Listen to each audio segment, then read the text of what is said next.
आज हम लोग पीएल एप्रोप्रिएशन चैप्टर का लास्ट टॉपिक के बारे में सीखेंगे। उस टॉपिक का नाम है पास्ट एडजस्टमेंट। अब ये पास्ट एडजस्टमेंट मतलब क्या होता है? अगर इसका जो नाम है इसको अगर मैं एनालिसिस करूँ तो कुछ ऐसा पता चलेगा कि पास्ट में कुछ अकाउंटिंग में एरर हुआ है। जो एरर ओमिशन रिलेटेड भी हो सकता है या तो फिर कमीशन रिलेटेड भी हो सकता है। तो वो बाद में जाके डिटेक्टेड हुआ। अब जब बाद में जाके डिटेक्टेड हुआ उसको रेक्टिफाई करने के लिए एडजस्टमेंट जर्नल हम लोग को पास करना पड़ रहा है। ठीक है, तो ये ओमिशन और कमीशंस कैसे हो सकता है? मान लो जो सैलरी कोई पार्टनर को देना चाहिए था वो देना भूल गया फर्म, तो वो जो केस बन गया वो कौन सा केस बन गया? Error of omission. Error of omission. और मान लो कमीशन मतलब क्या होता है कि काम तो हुआ है मगर जैसे होना चाहिए था उस हिसाब से नहीं हुआ है। जैसे इसके एग्जांपल मैं मान लेता हूं, जो पीएसआर है वो है 2:2:1, मगर जिस पीएसआर को रॉन्गली कंसीडर करके शेयर ऑफ प्रॉफिट बांटा गया है वो पीएसआर हुआ है जो रॉन्गली टेकन है, वो मान लो 1:2:2। ठीक है, तो ये जो गलती हुआ है, काम तो हुआ है मगर उस काम क्या हुआ है वो गलत काम हुआ है, तो इसलिए उसको हम क्या एरर बोलेंगे? Error of commission. तो देखो पास्ट एडजस्टमेंट्स मतलब जब हम लोग profit and loss appropriation account बना रहे थे पहले, तो उस समय कुछ ऐसा हो सकता है कि जो होना चाहिए था वो हुआ नहीं, that is error of commission. या तो फिर कुछ हुआ है जो जिस तरीके से होना चाहिए था उस तरीके से वो हुआ नहीं, दैट इज काम तो हुआ है मगर ठीक तरीके से नहीं हुआ है, तो उसको हम क्या बोलेंगे? Error of commission. तो इससे क्या पता चल रहा है कि जो अकाउंटिंग हुआ है उस अकाउंटिंग में अगर एरर ऑफ ओमिशन और एरर ऑफ कमीशंस अगर ये दोनों रहा तो ऑटोमेटिकली जो अकाउंटिंग हुआ है वो अकाउंटिंग गलत हुआ है, वो जो रिजल्ट दिखाएगा वो तो गलत रिजल्ट दिखाएगा ना। तो इसलिए बाद में जाके जब हम लोग उस एरर्स को डिटेक्ट करेंगे उसी समय उसको रेक्टिफाई करना होगा। अब रेक्टिफाई करने के लिए अकाउंटिंग में क्या करना है? हम लोगों को एक जर्नल पास करना है, एडजस्टमेंट जर्नल पास करना है। इसीलिए इस टॉपिक का नाम है पास्ट एडजस्टमेंट्स। कि पहले कोई एरर या तो फिर एरर ऑफ ओमिशन या तो फिर एरर ऑफ कमीशंस हुआ है, तो उसको बाद में जाके हम लोग डिटेक्ट कर पाए, तो उसको रेक्टिफाई करने के लिए अभी हम लोग क्या कर रहे हैं? एक रेक्टिफाइंग जर्नल पास कर रहे हैं, तो इसी का नाम है पास्ट एडजस्टमेंट। ठीक है, अब एक काम कर लेते हैं, सैलरी रिलेटेड एग्जाम्पल को उठा लेते हैं कि मान लो सिर्फ सोचना अच्छी तरीके से, ए को सैलरी देना था 10,000 का, अब वो फॉर्म गलती से दिया नहीं, तो ऑटोमेटिकली जो शेयर ऑफ प्रॉफिट होगा, जो डिविजिबल प्रॉफिट होगा, डिविजिबल प्रॉफिट बढ़ जाएगा। तो ऑटोमेटिकली अगर तीनों पार्टनर मैं मान लेता हूँ ए बी सी, तो ए को जितना मिलना था शेयर ऑफ प्रॉफिट के हिसाब से ज़्यादा मिलेगा, बी को भी ज़्यादा मिलेगा, सी को भी ज़्यादा मिलेगा। क्यों? कारण जो profit and loss appropriation account के डेबिट साइड में जो एक आना चाहिए था that is salary to partner A, उसको वो 10,000 पे नहीं किया गया, तो ऑटोमेटिकली वो डिविजिबल प्रॉफिट के अंदर है, तो डिविजिबल प्रॉफिट बढ़ गया है, तो उसको जब हम लोग बांटेंगे तो ऑटोमेटिकली ए बी सी ये तीनों का शेयर ऑफ प्रॉफिट बढ़ जाएगा, जो सही नहीं है। तो इसको क्या करना है? रेक्टिफाई करना है, क्योंकि ए जब बाद में जाके डिमांड करेगा फर्म के पास कि मुझे जो सैलरी के हिसाब से 10,000 देना चाहिए था आपने तो वो दिया नहीं, तो ऑटोमेटिकली फर्म ये सोचेगा अरे जो शेयर ऑफ प्रॉफिट मैंने डिटरमाइन किया था लास्ट अकाउंटिंग के हिसाब से वो तो गलत हुआ है, और अभी सही तरीके से पूरा अकाउंटिंग को करना है।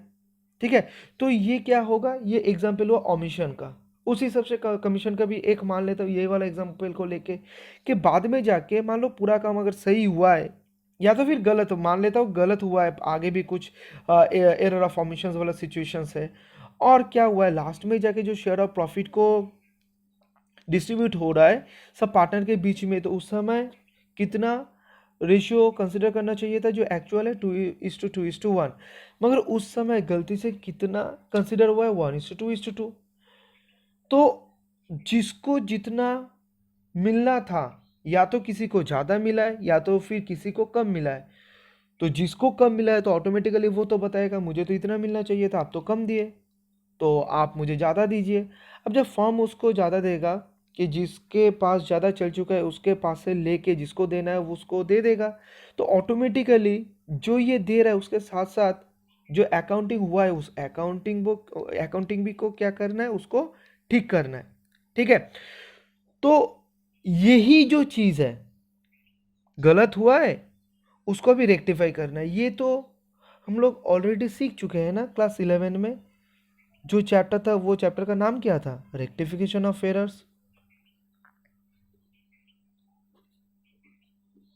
ये तो यही था कि पहले कुछ गलत हो चुका है अकाउंटिंग में, अब उसको रेक्टिफाई करना है। अब ये जो हम लोग रेक्टिफाई करते थे ना, हम लोग इस जगह पे एक तरीके से करते थे, और स्कूल में शायद मल्लिका का स्कूल में ये इस तरीके से करते थे। वही हम लोग अभी डिस्कस करेंगे कि एक ही जो गलती हुआ है उसको हम कैसे दो तरीका से रेक्टिफाई कर सकते हैं। मान लेता हूँ पहले कि जो डिविजिबल प्रॉफिट है, एग्जांपल ले लेता हूँ, जो डिविजिबल प्रॉफिट है मैं एरर ऑफ कमीशंस को कंसीडर कर लेता हूँ, ठीक है, वो है 10,000, और जो एक्चुअल पीएसआर है 2:2:1, और जो रॉन्ग पीएसआर जिसके हिसाब से अल्टीमेटली वो डिस्ट्रीब्यूट हुआ है वो 1:2:2 ये हुआ है। अब ये इसके कारण से जो एरर हुआ है उसको क्या करना है, उसको रेक्टिफाई करना है। तो जो हम लोग क्लास 11 में हम लोग सीखे उस टेक्निक से एक बार कर लेते हैं। ठीक है, उसमें हम लोग क्या करते थे, या तो मनोमन में पूरा चीज़ को कैलकुलेटर में कर लेते थे, और इन नेट में जिस अकाउंट को डेबिट करना है और जिस अकाउंट को क्रेडिट करना है उस हिसाब से कर देते थे। या तो फिर कुछ हेल्प लेने के लिए हम लोग क्या करते थे, पहले रॉन्ग एंट्री लिखते थे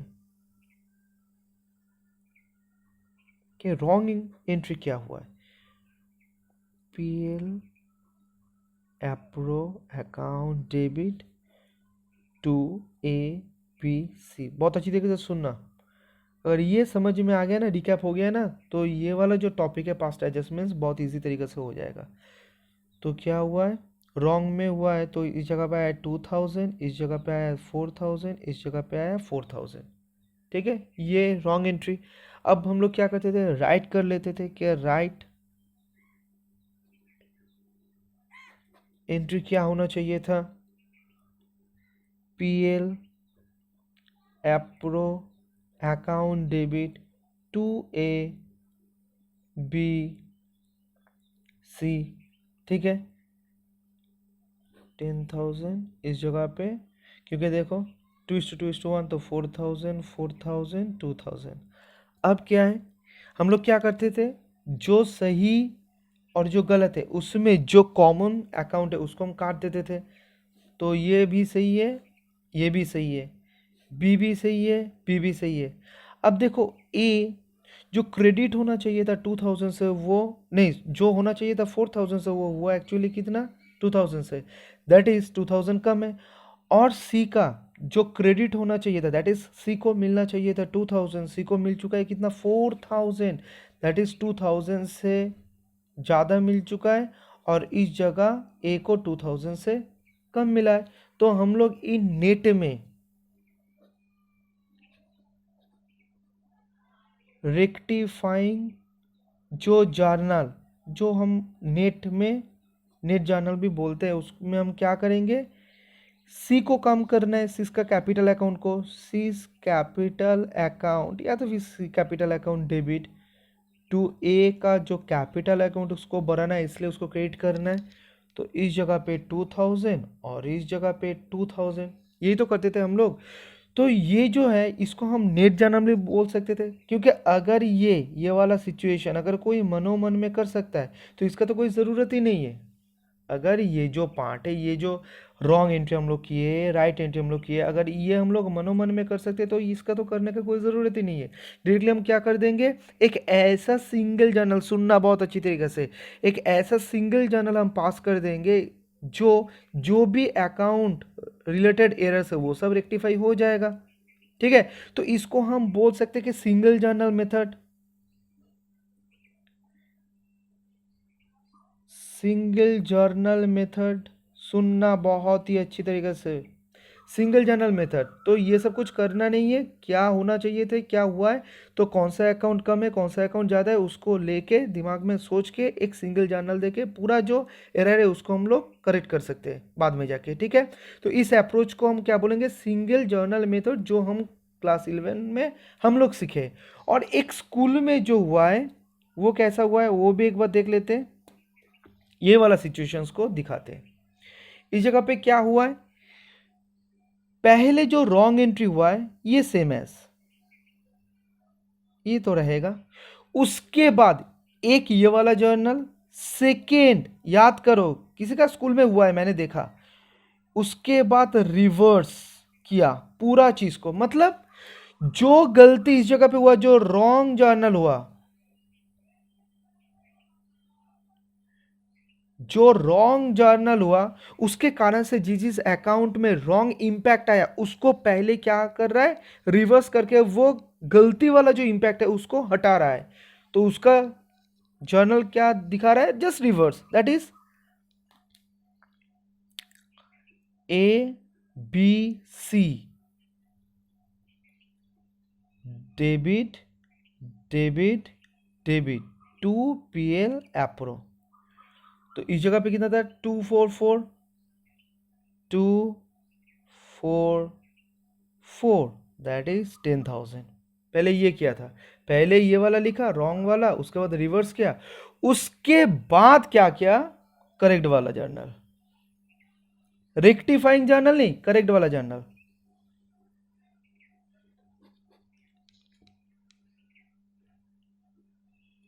PL appro account debit to ABC 10,000 4,000 4,000 sorry 2,000 4,000 4,000 2,000, ठीक ना। ऐसे भी कोई एक स्कूल में हुआ ये वाला प्रोसेस। तो देखो इस प्रोसेस में हम लोग किए थे कि सिंगल जर्नल के थ्रू ही पूरा चीज़ को हम करेक्ट कर पाते थे। और एक भी तरीका है जिस तरीका से भी हम लोग इस सिचुएशंस को ठीक कर सकते थे, मगर उस तरीका में क्या है, बहुत सारा जर्नल, मल्टीपल जर्नल यूज होता है, ये एक, ये दो, ये तीन, ठीक है। या तो फिर मान लो पहले रिवर्स करना है उसके बाद एक करेक्ट जर्नल देना है, तो इस जगह पे तुम्हें दोनों एटलीस्ट जर्नल तो पास करना ही, मगर ये जो सिचुएशन है ये सिंगल जर्नल वाला टेक्निक है, ठीक है। तो ये दोनों पूरा रिकैप हो चुका है ना। तो हम लोगों को ये जो टॉपिक है पास्ट एडजस्टमेंट्स वाला, ये इसमें भी जो भी गलती हम लोगों को मिलेगा वो रिलेटेड टू ओमिशन हो या तो फिर कमीशन हो, इसको भी हम लोग क्या करेंगे, रेक्टिफाई करेंगे। और रेक्टिफाई करने के लिए जो अप्रोच हम फॉलो करेंगे वो तो एक हो सकता है सिंगल जर्नल वाला अप्रोच, मतलब पूरा दिखा देंगे, उसमें से जो नेट इफेक्ट होगा वो नेट इफेक्ट देके पूरा चीज़ को हम करेक्ट करेंगे। और एक अप्रोच क्या हो सकता है, मल्टीपल जर्नल वाला अप्रोच, जहां पे पहले रिवर्स करेंगे उसके बाद सही वाला जर्नल पास करेंगे एडजस्टमेंट्स करने के बाद। तो ये जो प्रोसेस है इसको हम बोल सकते हैं मल्टीपल जर्नल मेथड। बस सिंपल, एक जगह पे एक से ज्यादा जर्नल आएगा रेक्टिफाई करने के लिए, और एक जगह पे सिर्फ एक ही जर्नल आएगा पूरा चीज को रेक्टिफाई करने के लिए। तो इसी तरीका से ये जो प्रेजेंट सिनेरियो है profit and loss appropriation account में जो भी हम लोग एरर्स डिटेक्ट करेंगे उसको रेक्टिफाई करेंगे, ठीक है। तो इसके बारे में और इसके बारे में हम लोग नेक्स्ट वीडियो में डिस्कस करके पूरा चैप्टर को खत्म कर देंगे।